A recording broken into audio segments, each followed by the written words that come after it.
You are now listening to Serious Minds RNTV with your host, Professor Griff. The call-in number is 516-654-7688. That's 516-654-7688. This is Professor Griff, and this is Serious Minds RNTV. Serious Minds for Serious Minds. Seriously.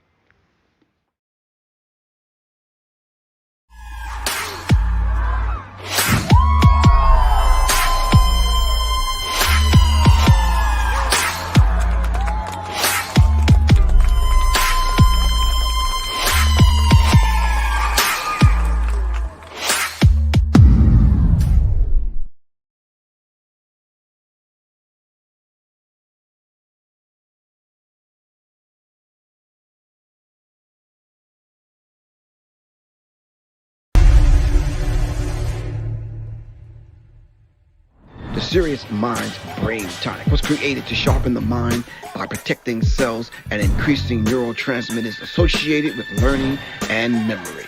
This is the Serious Minds Brain Tonic. The Resurrection Formula. This male reproductive tonic elixir is the resurrection you've been looking for.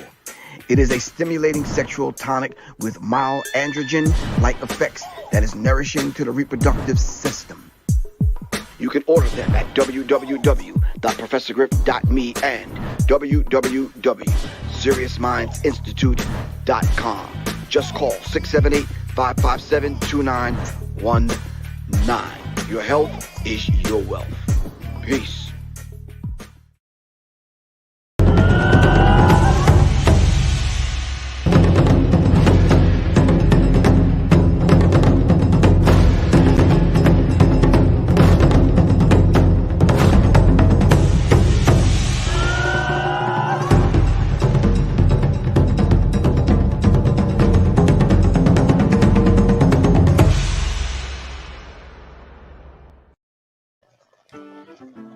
Do your children love learning? At the Institute for Self-Mastery, we've been homeschooling for 10 years. We didn't just hop on this because of what's going on now. Check us out, the Institute for Self-Mastery, ismhomeschool.org. Peace.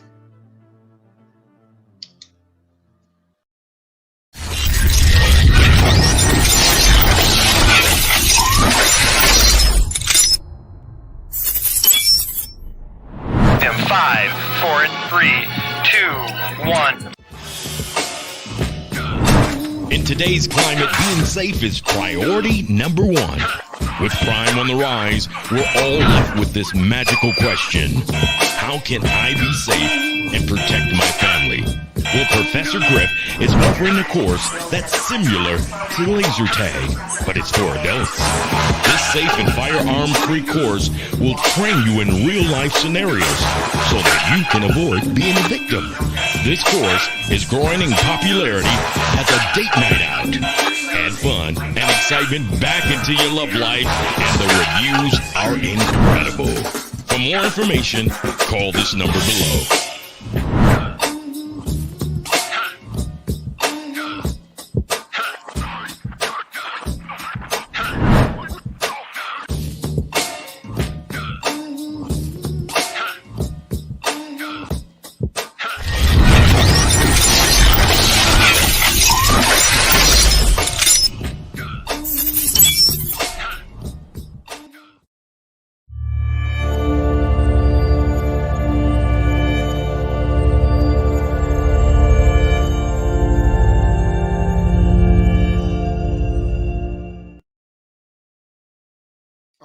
Peace, greetings. This is Professor Griff. Of course, you all already know this is Professor Griff right here on Serious Minds RNTV. Thank you all for joining me at the 3 o'clock hour, no longer the 9 o'clock hour, only on Melanin Mondays Medicine with Aisha Ra. All right, today we got a special guest. We're going to be talking about a very interesting subject. We're talking about pulling the sheet off this whole academic kind of thing. And the brother I'm going to bring on, we're going to tackle this particular subject and dive into this particular article, is the Truth Minister, Minister Paul Scott. So I don't want to belabor the point. Make sure, family, that you stay tuned and check in with all of the classes that are going on. And just keep in mind before we bring the brother on, Saturday's class has been changed to Sunday. So if you've signed up for the firearms training class for Saturday at the Georgia Firing Line, keep in mind we changed it to Sunday. All right, without any further ado, just make sure I'm greeting everyone. Shout out to the Serious Minds listeners on YouTube, Facebook, Periscope. Shout out to everyone on IG as we introduce our guest, our good brother, Minister Paul Scott. Can you hear me, good brother? Yes, sir. How you doing, good brother? Maintaining. Let me adjust my microphone because somebody's telling me, Griff, you're not coming in loud enough. So I'm going to adjust my microphone. I might even move it tonight so it's a lot closer. All right. Hold on 1 second. Let me make sure everything is good and everything is clear. Hold on 1 second, good bro. Yes, sir. I am going to try this. And let me just test this out real quick before we get flowing, because I don't want to do it in the middle of the flow. All right. I'm going to share the screen, and I'm going to see if it'll allow the screen to show you and I, and the article. Is it all right if I keep the article up and talk? Indeed. All right, cool. So without any further ado, to our listeners, shout out to Quan. Quan, what's good with you? Quan on deck. Quan says, hit the like button, the share button, and share, fam, yada, yada, yada, whoopie whoop. I really appreciate you, Quan. Today's guest, ladies and gentlemen, at very, very short notice, but a lot of times when you're always on point, people can call you at the moment's notice, and we're still making it happen. Our good brother, the Minister of Truth, Minister Paul Scott. Greetings, good brother. How you feel, man? We say all praises be to the Creator, all power to his people. In the name of Yahshua, the Black Revolutionary Messiah, I greet you, my brothers and sisters, in the spirit of truth and the words of peace. Shalom Aleichem. Honored to be on your program, good brother. Oh, alaikum salam. Good. Give thanks, good bro. Really appreciate that. Today we're going to be talking about pulling the sheet off of the academic onslaught. I remember back in the day when I first read this, when you sent this to me a couple of days ago, I believe, it reminded me of Tony Martin and what Tony Martin went through. It reminded me of not only his work, but the backlash to what Tony Martin put out there. And I just said to myself, okay, this is an interesting conversation. Let me see if the brother will come on, and he's on. So for the people that don't know you, give the people an overview of who you are and some of the work that you have done. I'm just a soldier. Of course, a student of Professor Griff. If Griff hadn't done what he did, I wouldn't be doing what I'm doing. I want to be clear. If Griff hadn't done what he did, I wouldn't be doing what I'm doing. So I'm just a soldier, servant of the Most High. Right. Done some hip hop writing in the past for various websites. Been on a couple of talk shows across the country. None as important as this one, though. And founder of the Black Messiah movement based in Durham, North Carolina. Mm-hmm. And shout out to the Final Call as well, because this article right now is also running in the Final Call. So much respect to the Final Call. So pick up a Final Call and you can read this article. Okay, so let's kind of dive into the article. Why is it that you chose to give a critical look at the attack on the critical race theory? And just explain to people basically before we get started to lay a base, what is critical race theory? Okay, and that is a good place to start, brother, because critical race theory is the idea of, in layman's terms, approaching academics and law from the viewpoint of the oppressed. It's kind of like the academic equivalent to Black liberation theology, right? That Dr. James Cone talked about, viewing it through the eyes of the oppressed. And the reason why I picked it up is because there isn't really an African-centered approach to this. You hear the right-wing correspondents, the conservatives, the think tanks, they're talking about as Marxist, It's blaming white people for everything that's wrong in the world, which is basically true. But I digress. But we need an African-centered point of view, because basically this is what's going to happen. They're going to keep us out of the conversation. It's going to be between the Black academics and the conservatives. So we're going to have to bogart our way into this conversation. And again, we need a Black perspective, like Dr. Bobby E. Wright taught us. We need a Black social theory. So when approaching this whole idea of critical race theory, we got to come up with a Black perspective, brother. Right. All right. So just explain to people who is James Cone, because this is serious minds. And we always say serious minds attract serious minds.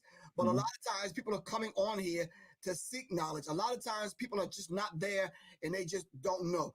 So you quote James Cone. Who is James Cone? Can you give us a book? Can you give us a quote? Dr. James Cone, he wrote the book Black Power, Black Theology. And what he did, he is one of the master teachers of Black liberation theology. That means using the scriptures to uplift our people. He's one of the masters of that. He's not the only one, but he's one of the most well noted of that. Black theology, Black power, Dr. James Cone. And I see the balance or the direct correlation between what he taught and critical race theory. Right. Okay.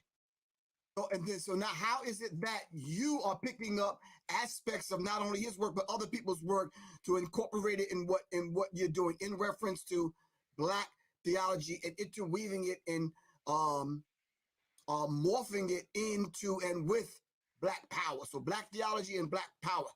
How is that intertwined? What does that marriage look like? It looks like, the basic definition of seeing the world through our eyes.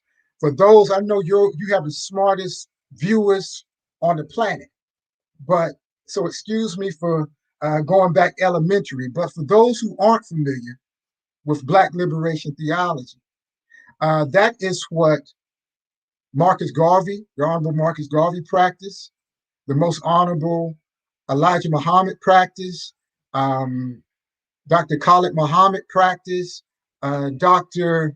Shaka Musa Barashango, and many others. That's using the scriptures to liberate our people. Right. So we also have to use the same thing for education. Everything we use has to be used to uplift our people. Now, with this idea of critical race theory, they're approaching it from the white perspective. But there are two books we got to use. Well, actually, two books. One that I gave away to my nephew, give my book back. It's called, it's Dr. Neely Fuller's book. His Cold Book Against White Supremacy. It's the long title. And also the ISIS Papers by Dr. Francis Cress Welsing. Any approach to critical race theory can't be based solely on Marxism. It has to be based on those two books. And if you want to throw in another one, Dr. Bobby E. Wright, The Psychopathic Racial Personality. That is the foundation. That's what's going to separate our perspective of critical race theory from everybody else's. Again, they're getting it confused because, as you know, Karl Marx really didn't deal with race. The problem with Marxism and its political cousin or political manifestation, communism, is they did away with race. They said it's not about race, it's about uniting the workers of the world, which is a false equivalent to what they're trying to fight against under the guise of critical race theory. They're using critical race theory as a dog whistle, a rebel yell, as we say in the South, to rally their troops to fight against us. They're saying that the South is going to rise again, but we're going to say, not on my watch. No, sir. Right. So if the South rises again, as they say, what would that mean to Black people if the South rises again, as opposed to the North rising again? Most of the attacks of critical race theory are happening in the South. Texas, Tennessee, Arkansas, and out west. Right. So, and you're right, brother, there's really no difference as far as the oppression of African people between the North and the South. Like Malcolm taught us, anytime you're below the Canadian border, you're in the South. Right. To paraphrase. But it's more nuanced in the South because you're dealing with the white evangelical Christians, you're dealing with the Bible Belt, who hold tremendous power and influence in the Southern and Midwestern states. Right, right. Okay, cool. So you mentioned Karl Marx, and I pulled it up so that people can see it. Karl Marx was a German philosopher during the 19th century who worked primarily in the realm of political philosophy and was a famous advocate for communism. His notable work was Das Kapital and the Communist Manifesto. In my readings and studies and research, and I'm not kicking up any dust with anyone, but any group of or any school of thought, Karl Marx did not write the Communist Manifesto. A group of people wrote it and put Karl Marx's name on it because the Communist Manifesto was already out. It wasn't until years later that they even put Karl Marx's name on it. All right, that's just a side note. So a lot of times when people come on, they mention names and mention books. We want to be able to give people a clear see because, Paul, and I'm sure you can understand this, after this talk, people can have no more excuses that they didn't understand. Right, We're right. making it plain today. Indeed. All right? We're making it so plain that a fourth grader can understand. All right? We have computers and cell phones and tablets at our disposal. Let's use them to look up this information so we can make it applicable to our lives and our consciousness. All right, so now let's dive into the article.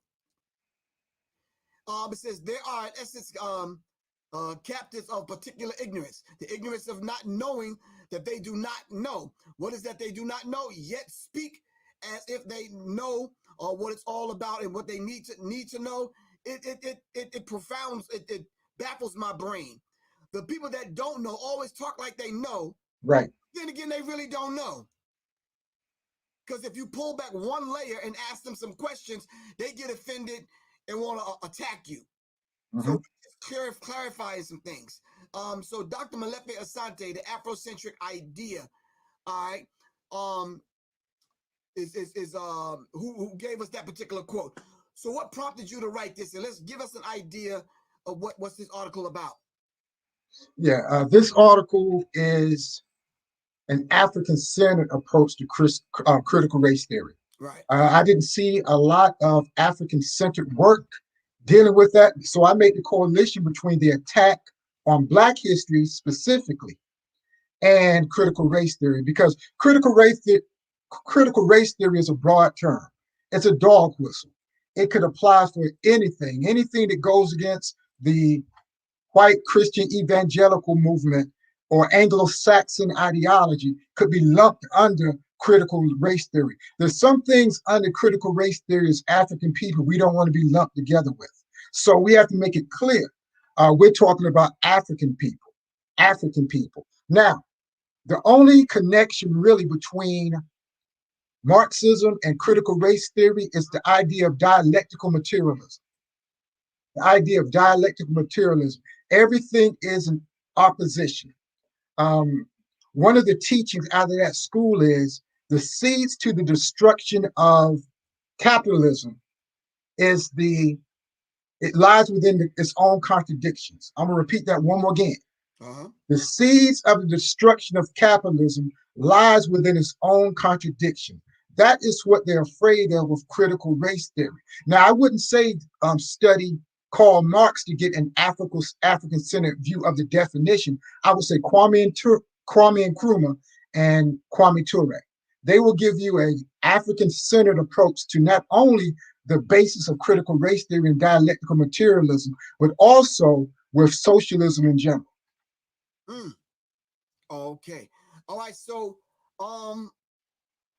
why is it that this conversation, from the perspective of looking through the lens of Neely Fuller and Dr. Francis Cress Welsing, why would we understand this better through their lens as opposed to anyone else's lens?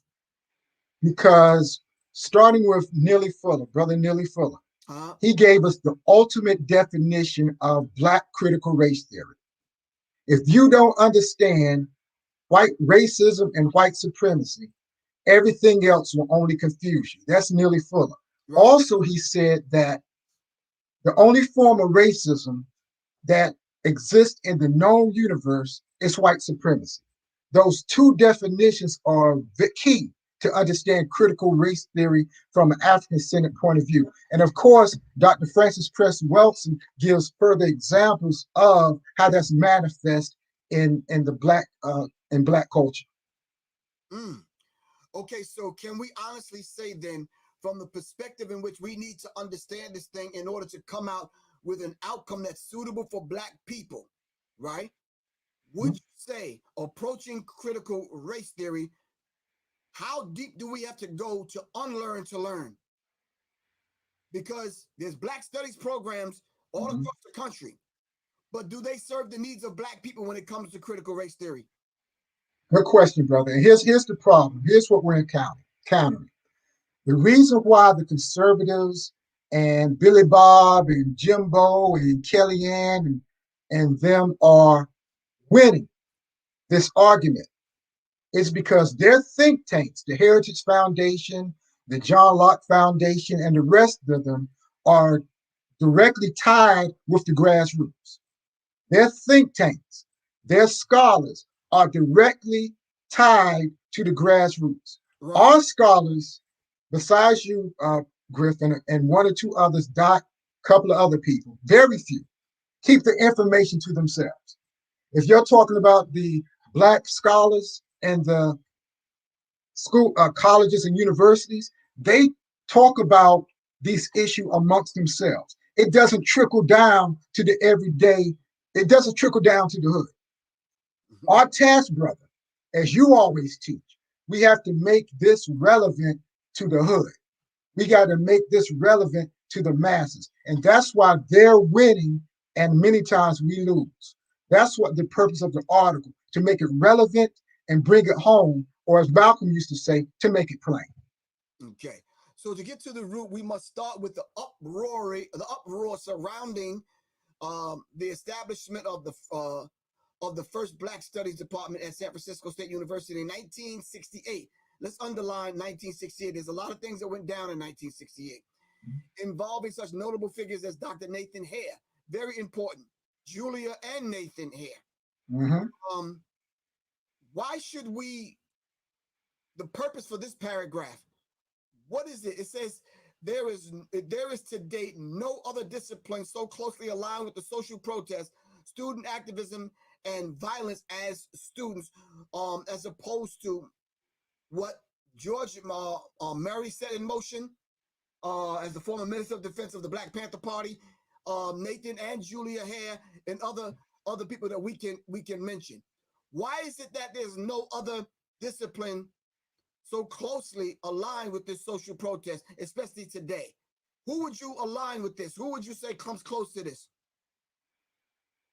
Besides what a couple of brothers and sisters on YouTube are putting out information, very few people. But we need cultural continuity. Cultural continuity. We can't look at our history in segments. So we have to look at 1968, right after the death of Martin Luther King, all the uproar that happened in this country. And, you know, they put the money together, and really different foundations said that was better. They would rather have us in the schools than in the streets. They would rather have us in the schools than in the colleges. But brothers and sisters like the Hares put together these Black colleges, these Black student unions actually fought for Black studies to be included in these universities. That's why it's critical, brother. Started on the West Coast, spread throughout. They didn't, and it wasn't an easy task. They had to bring those things out. They had to bring the guns out. So just like then, you know, Malcolm used to say the ballot or the bullet. We got to say the book or the bullet. The book or the bullet, okay? All right, in 1987, Molefi Asante wrote The Afrocentric Idea, which serves as the premier exercise in apologetics, explaining the need for African-centered education in universities. Immediately following the rise of conscious hip-hop by groups such as Public Enemy, Boogie Down Productions, and X-Clan, who preach the gospel of Afrocentricity to the proverbial streets, but quickly spread to the mainstream America, courtesy of shows like MTV, Raps, and I can add on and say Soul Train and other programs that was going on at that time. How critical and what role did hip hop play in influencing people like the Molefi Asantes and other people? Mm-hmm. Hip hop made it relative to the streets. What you all did and are still doing, and the other groups made it relative, and that scared white America. Right. That scared white America because if you can remember right after the LA rebellions, when these brothers went on television, they were quoting Malcolm X, they were quoting Kwame Ture, and the news reporter, Ted Koppel, and all of them would say, well, where did you get this information? They would say hip hop. Right. Hip hop taught me that. So it's important that we reestablish that lineage to let us know how important and how critical, how crucial hip hop is to the maintaining of the African mind. And maybe, just maybe, if we reach back, we can move forward. So why did it scare white America that much, to the point where they not only attacked hip hop, they attacked academia. They sought to set guidelines and limits on what you can say and do in Afrocentric programs across the country as far as colleges and universities. And then what role did the HBCU play in all of this? Let me answer the first question first. Okay. In every city, the most hood area is surrounding the HBCUs. You go to Atlanta, you go to Durham, you go to any of these places, Raleigh. Many times when you have the HBCUs, it's in the middle of the hood. There's something wrong with that picture. Our HBCUs have to connect with the grassroots. Many times they become elitists. They want to keep the information to themselves. And there are even stories, brother, that they even warn the freshmen when they come to these campuses not to mingle with the brothers and sisters in the hood. Right. We got to break that down. But one of the things the hip hop did, it bypassed the academic circles and took the information straight to the streets. And I think that's critical because coming from quote unquote rap songs, coming from MCs, coming from just hip hop in general, it was it had to be controlled. And if it wasn't controlled, then it was going to get out of control. You understand what I'm saying? And I think but because people were getting a different kind of education from rap songs, from hip hop songs, and then I think it put pressure not only on Black academics, it put pressure on white controlled academics, if I could put it that way. What was going on in the streets before we move on to the next part? What was going on in the streets at that particular time that gave birth to a different kind of consciousness to stand up to a Mary Lefkowitz when she gave us Not Out of Africa? Rebellion, brother. Virginia Beach, Tawana Brawley. A lot of these rebellions were happening. And the difference between the rebellions back in the 80s and early 90s and today is that these were Black controlled. There was no Black Lives Matter. These were there was no corporate financing of these rebellions. Right. These were the everyday brothers and sisters influenced by Public Enemy, influenced by X-Clan, influenced by Boogie Down Production, who took that information and used that as the battle cry. Or like you all say, War 33 and a third. Right. And I think, but because the trumpet was blown. I think the Mhm. information was getting out. And I remember slightly before that period of time, they had announced that there was no uh, speakers or ministers from the Nation of Islam was allowed on any college campus to speak.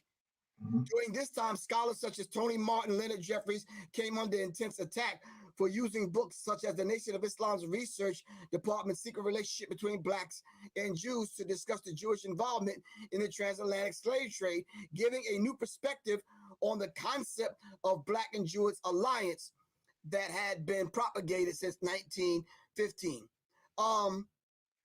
These conversations kept coming up. Not to talk about that directly, but I understood what Tony Martin was going through. I understood what Leonard Jeffries was going through, because Professor Smalls had guided me through it, and other brothers and other professors and other elders was guiding me through it to understand. So when Mary Lefkowitz came out with this "Not Out of Africa," and I saw how our now elder Dr. John Henry Clark just smacked her up and whipped her, I said, okay, there it is. It gave birth to a different kind of energy, a radical energy, not even using theology, not even using scripture, but on an academic level, in academia. This was monumental to someone like me when I started seeing these debates in which they would, after that time, and after Khalid Muhammad debates and other Ashwa Kwesi and other debates, they wouldn't even come to the table to debate Black people. But at that particular point, let me get to my question. They sought to destroy Black people, not let us on the college campuses, controlling what was said in the hip hop songs, controlling information and censoring us like they're doing right now. So how did and how do we, like you're one of the ones leading the charge, how do we get the information By any means necessary. out? Whether it be YouTube, social media, Facebook, IG, every weekend in my city, for the last 15 years, we go out on the street and we pass out free Black history books and we teach on the streets, free books to anybody who walks by. So there are multiple ways of doing it. We have the ability. The question is, do we have the will and do we have the courage? I think those of us that dare to have the courage and the will need the support from those that may not have it but do want to support. Mm-hmm. And I think that's a beautiful thing. And when I say support, I don't only mean money. Like there's a few people like Quan S, Johnny Taylor, Double B, Great Filibuster, people that I can name off the rip that come on this platform right here and always lend their support, whether it's research, whether it's moderating, whether it's giving of their money and their time. Those individuals play a very key and an important role to someone like Professor Griff's life and my work. I can't even tell my story without mentioning them. Mm-hmm. You understand what I'm saying? But there have been people like them before them. Am I right or wrong? Indeed. Some of which we will never know who these individuals are. I think what we've been saying then is coming to fruition right now, and we're actually seeing with our two physical eyes what we've been saying all the time, because now social media and cell phone technology have allowed us to videotape it, upload it, so the world can see it. Mm-hmm. And what you just said. So now, since 2013, the murders of Trayvon Martin and Michael Brown and George Floyd, Breonna Taylor, Deontay Wright, and many others, was inevitable that the racial unrest that followed would evade the curriculums of the public school systems and now even states and classrooms across the country. Can you speak to the fact that well-to-do, middle-class, angry Republican white folks are now in Texas, those that are responsible for the textbooks are trying to rewrite history and write slavery out of history?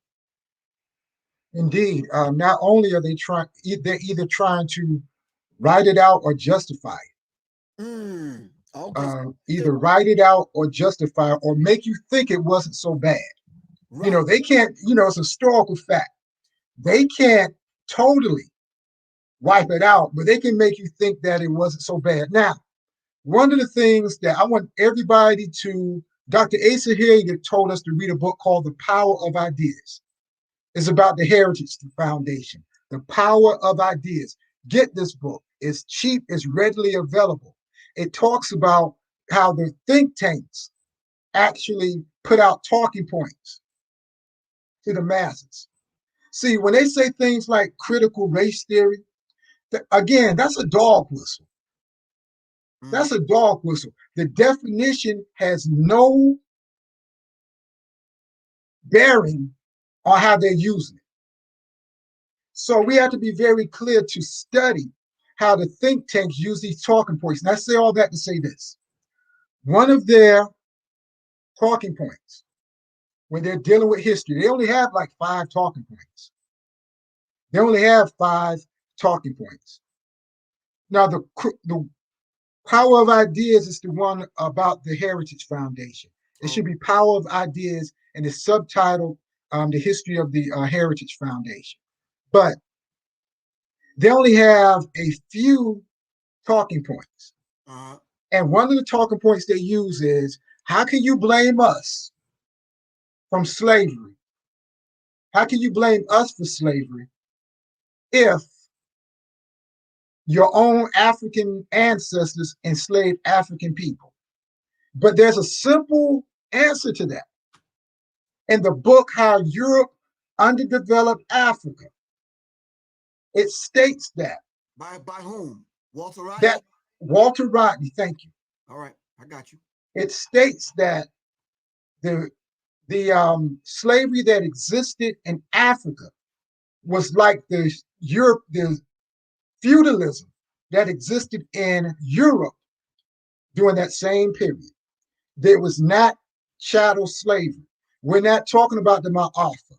We're talking about something more comparing that you can compare to European feudalism than what they did to our ancestors. And Griff, I'm going to grab that book. Okay, that's cool.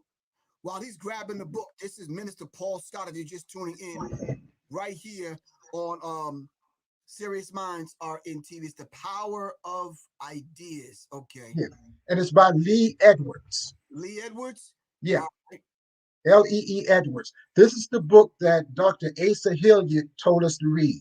And I suggest you read it because Jay-Z had a famous line that I always use. Y'all admire the one who got shot. I admire the shooter.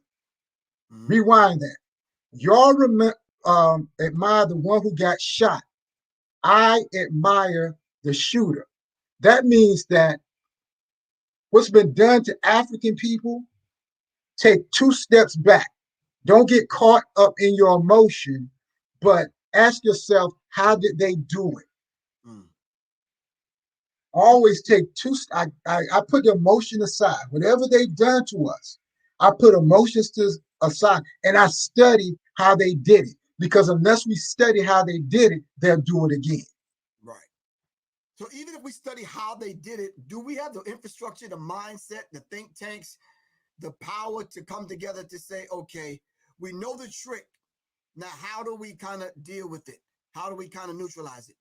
We have the ability to do anything. The question is, do we have the will?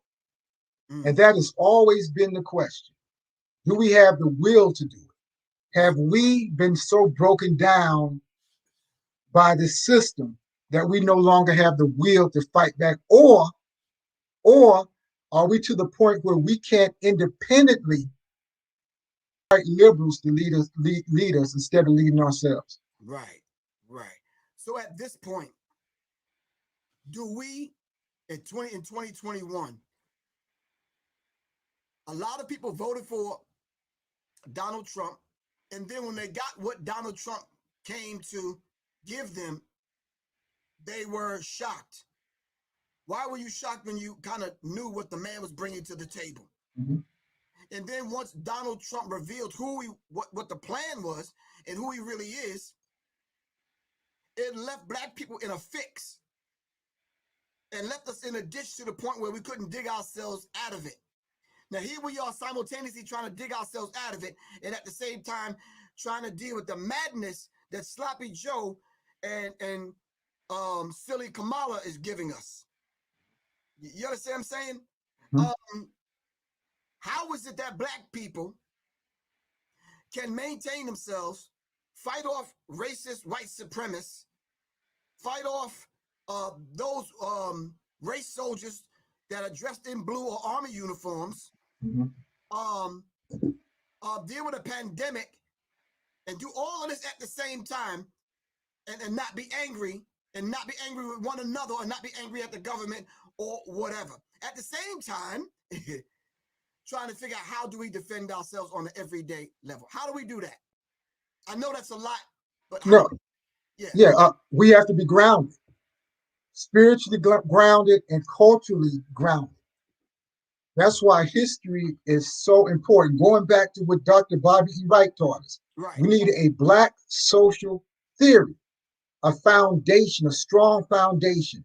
If you use the teachings of the Honorable Marcus Garvey as your foundation, that would bypass all the political madness.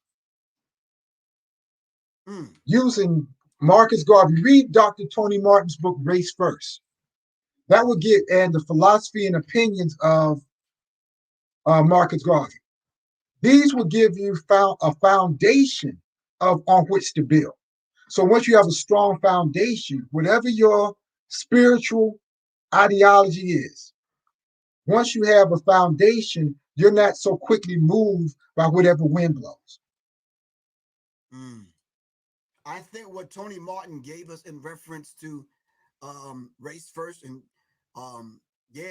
it's very critical. When you talk about the whole ideology of our good brother Marcus Garvey, a lot of us may talk it, a lot of us may wear the button in the t-shirt and get the bumper sticker, but they don't understand what Tony Martin went through to establish this degree of truth, not only with this book, but the Jewish Onslaught and other books.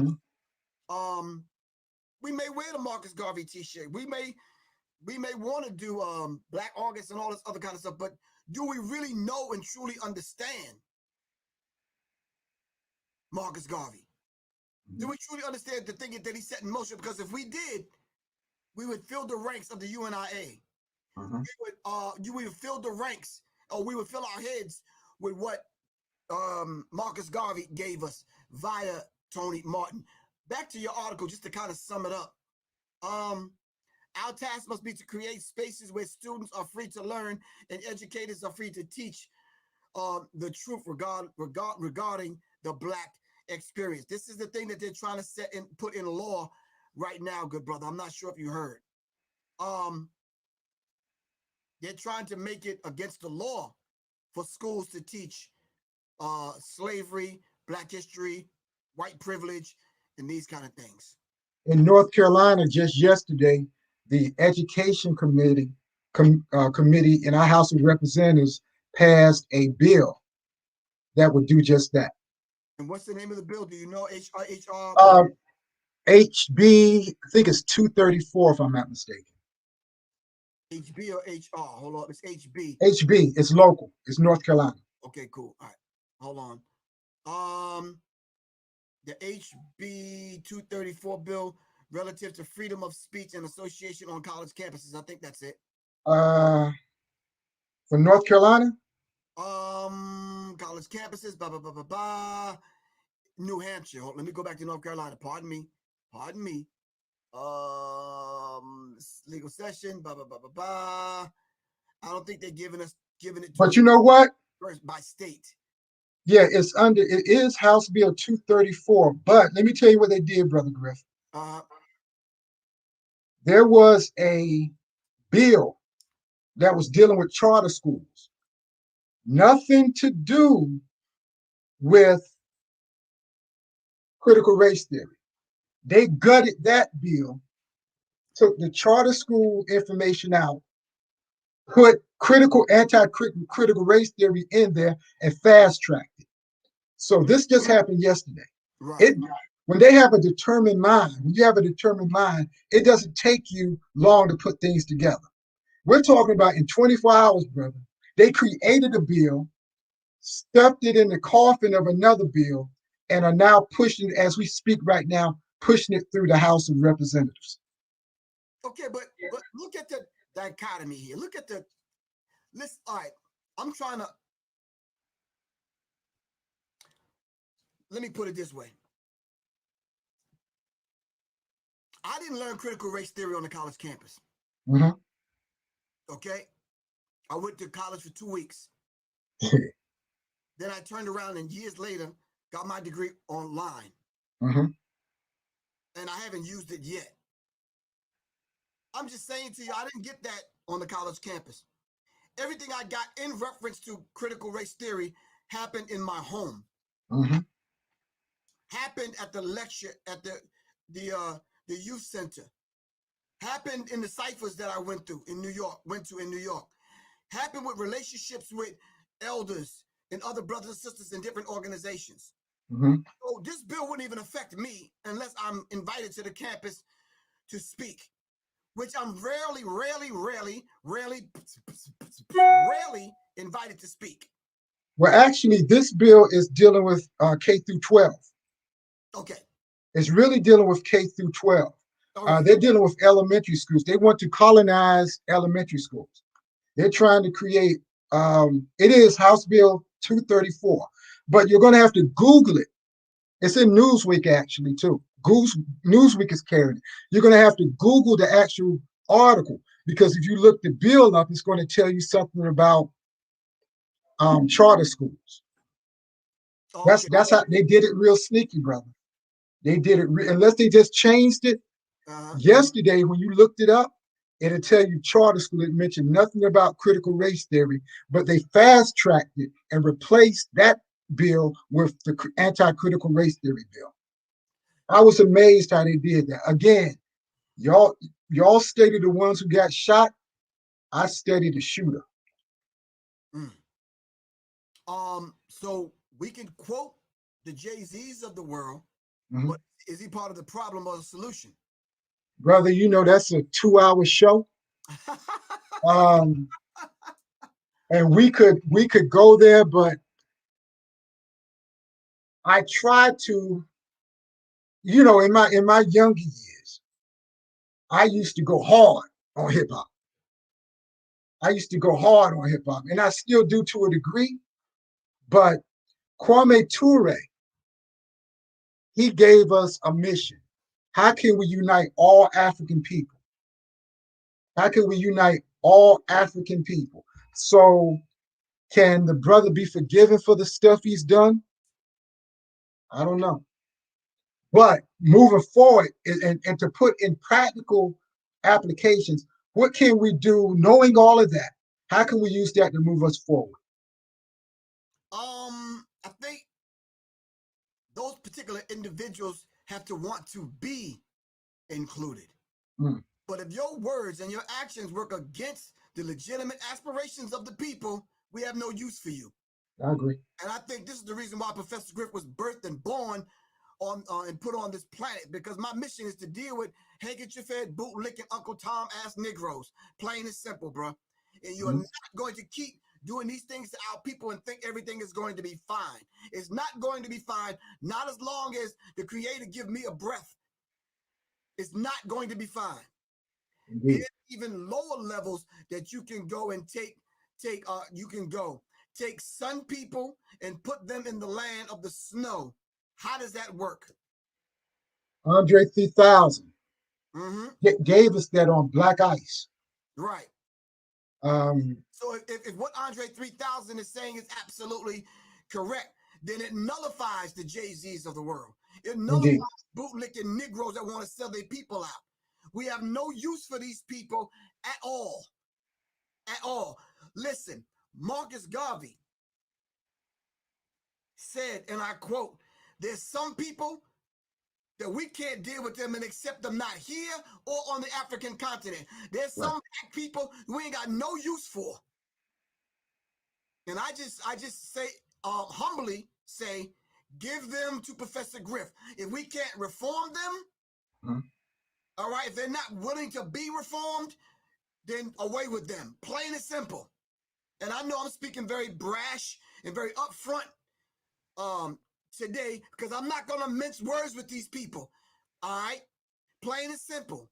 Black people are trying to get free of the spirit and the mindset of these white supremacists that want to control us and murder us. We cannot have black people, so-called pseudo-black people, Negroes and Negresses, constantly selling our people out while we sit idly by on this proverbial hamster's wheel and watch Negroes do that to us, and we think it's okay because they make some fucking rap songs. Hell no.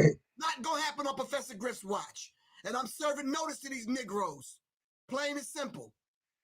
That's the way it's going down. And brother, you have earned the right to say that. You have stood on your square, as they say, all for decades, brother. So you have earned the scars. You've earned the right to say exactly what you just said. Give thanks. I'm not worried about them liking Professor Griff. They don't like my ass anyway. Do you understand what I'm saying? Most of them rarely want to have a conversation with me. All of them have my phone number.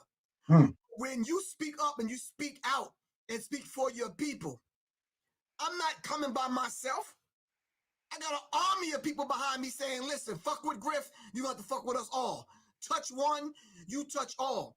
I'm not coming at these people in a disrespectful way. I'm just saying, look, bruh, there's some things that we're trying to set in motion here. We're not bothering the BLM people, the protesting people, and the other people. There's some of us that want to see our people free. And we're not gonna constantly play this game with you on or offline. Now, if you want to go make rap songs, go make songs. But leave this thing alone, especially when it comes to critical race theory, because it's critical for us moving forward, having to pave the way for our children. You understand what I'm saying? Indeed. So, sum this up by summing the article up, and what should be our takeaway. My whole purpose for the article was to give an African-centered perspective.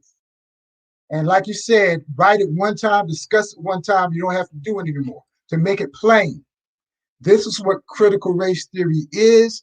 This is what it is from an African perspective. But what we have to do, we have to organize. We have to organize. North Carolina is trying to be the 7th state to ban critical race theory. It's coming to your state left, especially if you live in the South and in the West, in the Midwest and in the West. So we have to organize. Kwame Ture told us, organize, organize, organize. How do we do that? We talk to our friends. We talk to the people we're shooting basketball with. We talk to our family. We talk to everybody and give them a working definition of what critical race theory is and how we begin to replace that, as Nelly Fuller said, with justice. That's deep. Let me say, give thanks and thank you for Aaliyah for your donation. Really appreciate that. And she says, yeah, she's pulling the sheets off these off these psychoacademics, man, because a lot of the stuff that they give us in school ain't worth the paper that it's written on. You understand what I'm saying? We got to unlearn that stuff in order to learn. Right.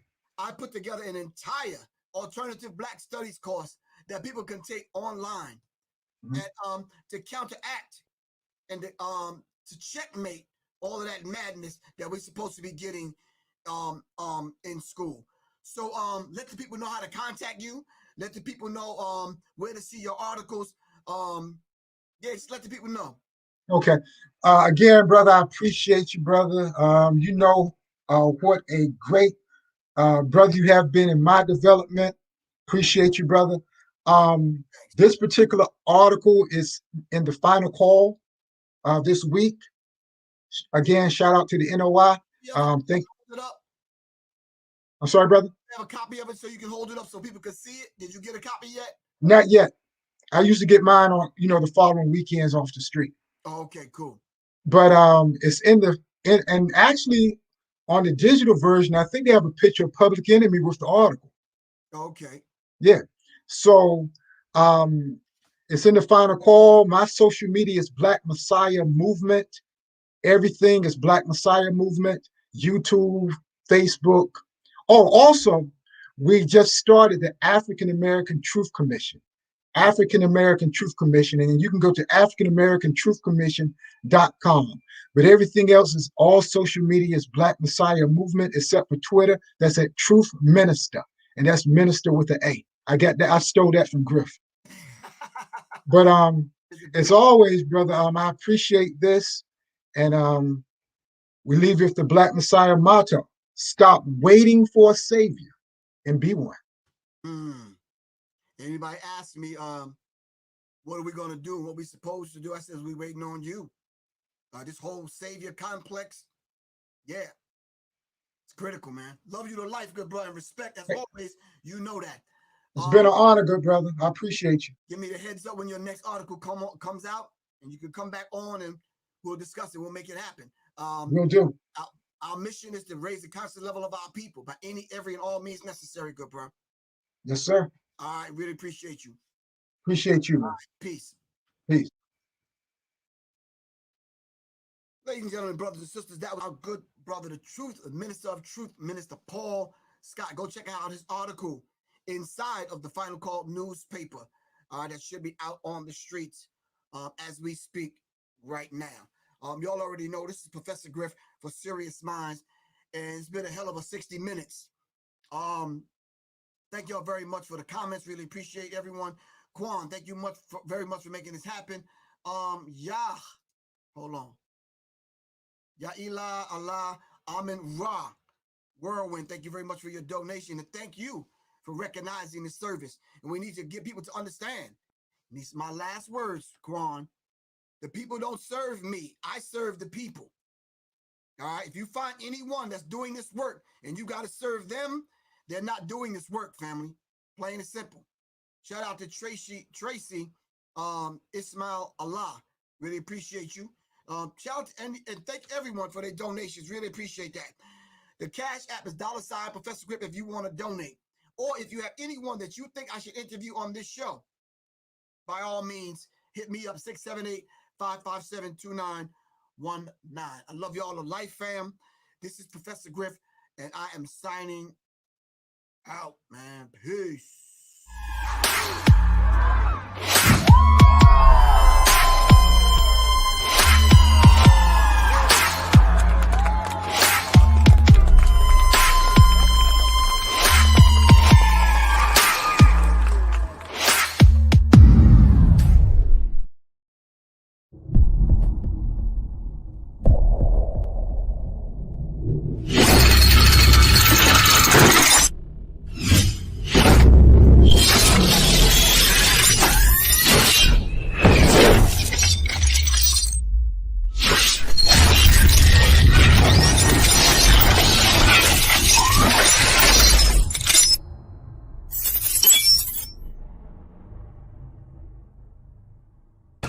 Greetings, Professor Griffin, Public Enemy, instructor for the USCCA.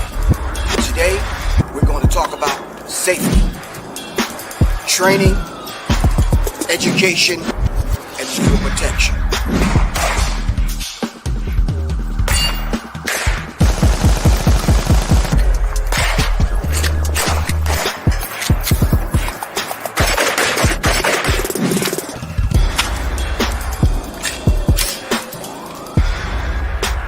Join us out here on the range to get some training, get some education, most of all safety, and definitely if you have to use your firearm, some legal protection.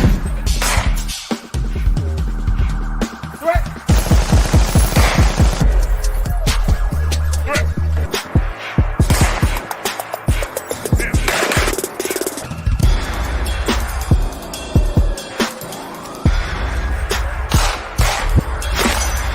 Contact us.